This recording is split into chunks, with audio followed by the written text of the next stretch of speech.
Duraan dursee suuraa keessan suuraa fayyoo akkasuma suuraa obboleettii keenya leensuu mulunaa faamilii fayyadamuu kootitti dhiifama guddaan isiniin jedha obboleewwan kooyi waan biraatiif osoo hin taane waan isin jaaladhuuf jechoodha. Hashama harka fuudhee hordoftoota kiyya nagaallee hin daganne nageenyi waaqayyoo bakka jirtanitti isiniif haa baay'atu jirra jirtu fayyaa keessanii ani nagaa kooti galata waaqayyoo baga jiraattan baga nagaa fayyaa taatan isiniin jecha. Egaa fayyoon tanaan duratti jechuudha leensaa mulunaa faamilii maaliif baddee eessa baddee maaliif YouTube ishii dhiiste maaliif hojjechuu diddee jennee hundumti keenya akkasuma warroonni YouTube irratti hojjetanis jechuudha hundi isaaniitu leensa sirriitti beekna garuu fayyoo qaaman beekuu baannu leensas qaaman hin argine garuu miidiyaa irratti ani akka koyatti leensadhaan walitti dhiyaadha. Ijoolleen kan jaalatanis ta'e kan jibbanis ta'e gaafa badan nama barbaaduun isaanii hin oolu jechuudha. Kan gaafanne hin gaafanne fayyoon jaalalaa immoo gaafii ijoollee kanaatiif deebii kennuu qabaa kan jettu jechuudha. Deebii nuuf kennitee jirti jechuudha.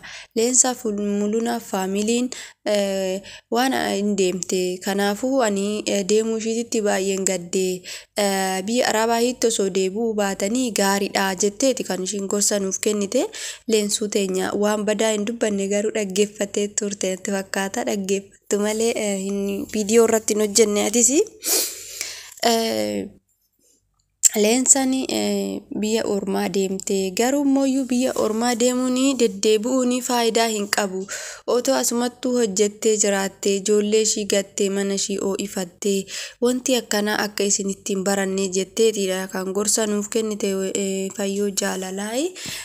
Ati immoo kaayyoo mataa keetii qabda namni akkaataa mataa ofiitti deema malee akkaataa mataa namaatitti hin deemu.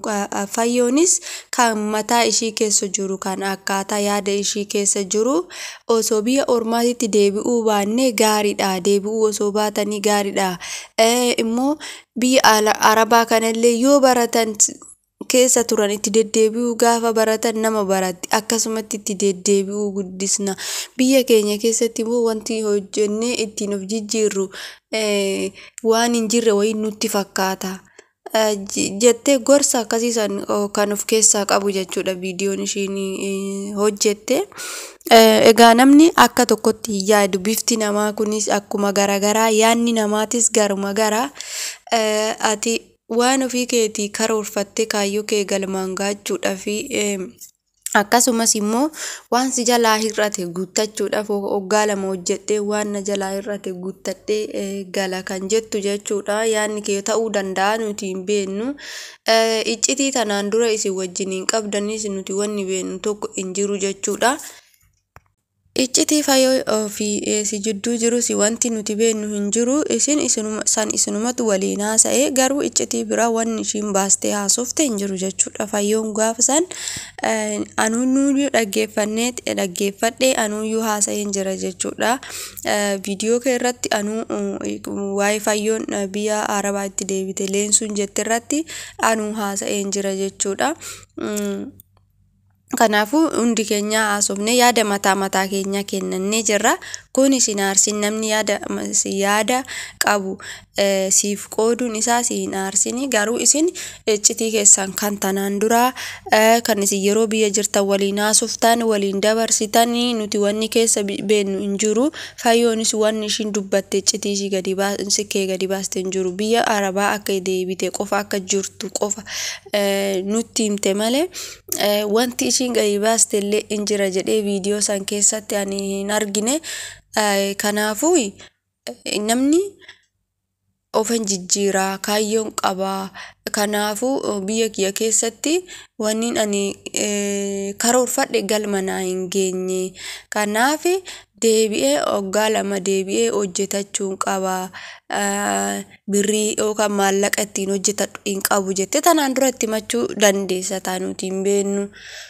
Fayyoon immoo kanarratti yaanni dafee namaaf hin dhufu.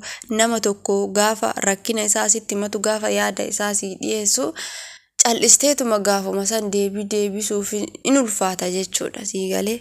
Ati yookaan guyyaa takka dubbatta ta'a namni sun immoo guyyaa takkitti ati rakkina kee itti himatte saniin rakkina keessan akkana godhi jedhee sitti himu jechuudha. Yookaan ofiin mari'ata yookaan aga gaafa ati lammata itti deebituutitti namni suni yookaan hin dagata jechuudha. Yookaan immoo tarii ishiin hin dubbanne gaafsaniiti akkanaan jenne jedhe sammuu ishee keessatti ol keewwattee teesse malee atoo itti sittee waan akkanaan barbaada yoo na gargaaruu dandeesse na gargaari wanta akkanaa hojjechuun barbaada yuutuubii kiyyaa wal bira qabee jettee wanta ati gaafatte jiraayi kun gaafii kooti.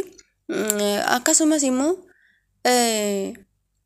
deebi'uun kee badii tokkollee hin qabu sii galee deebi'uun badii tokkollee hin qabu maaliif biyya keessatti soo teesse hojiin hojuma biyya ormaati soo dhufte hojiin hojuma garuu wanni ittiin wal caallu biyya ofii keessatti waa baay'ee jira. Harkarraa gara afaaniiti hojiin namni hojjetu harkarraa gara afaanii kanarra immoo deebi'ee waggaa lama hojjedhe hojii sirrii ta'e hojii dhaabbataa ta'e hojii natti tolu hojjedhe hojjechuudhaaf maallaqa na barbaachisa jettee kun murtoo mataa keetiiti jechuudha.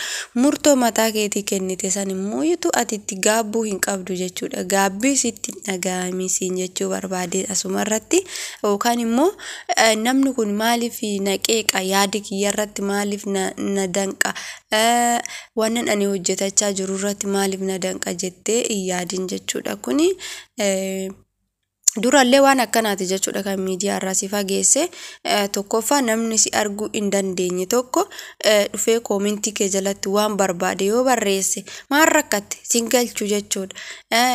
Namni itti dhiyaatu tokko sitti dhiyaattee fakkeenyaaf ammaatiif fayyoon garaa walii wal barattaniirtu walitti dhiyaattaniirtu waan akkanaa itti himatte erga itti himatte ishiinis immoo waan ati jette waan ati itti himatte hin baasne akka biyya arabaa deemtu nutti himte. Kanaaf iccitii walii akkanatti gadi babbaasna akkanatti gadi baasaanis iccitii kee waan ati nattaasatte iccitii mana keetii kan jette kan jettuun jechuudha fayyoodhani namni gaafa wal loluuyyuu iccitii walii gadi hin baasu iccitii walii san walii dhosse waan irratti wal lola san qofa dubbata jechuudha. Isin bakka iccitii osoo hin taane maaliif na himtiidha sii galee maaliif na himti akkanani biyya ormaa deeme maaliif na himti akkanani biyya arabaa deeme bakka hin jiru maana himti anu itti madhe jettee ishee immoo badii tokko hin qabdu jechuudha. Isheen biyya arabaa deemuunis immoo baratamaadha rakkoo hin qabu. Ati siriyyuu biyya kee keessatti galtee biyya kee keessa jiraattee fataa jettee raawwattee dhufteeyyuu akkasiidha siniin jedha hordoftoota kiyya yoon balleesse dhiifama naa godhaa horaa bulaa siniin jedha.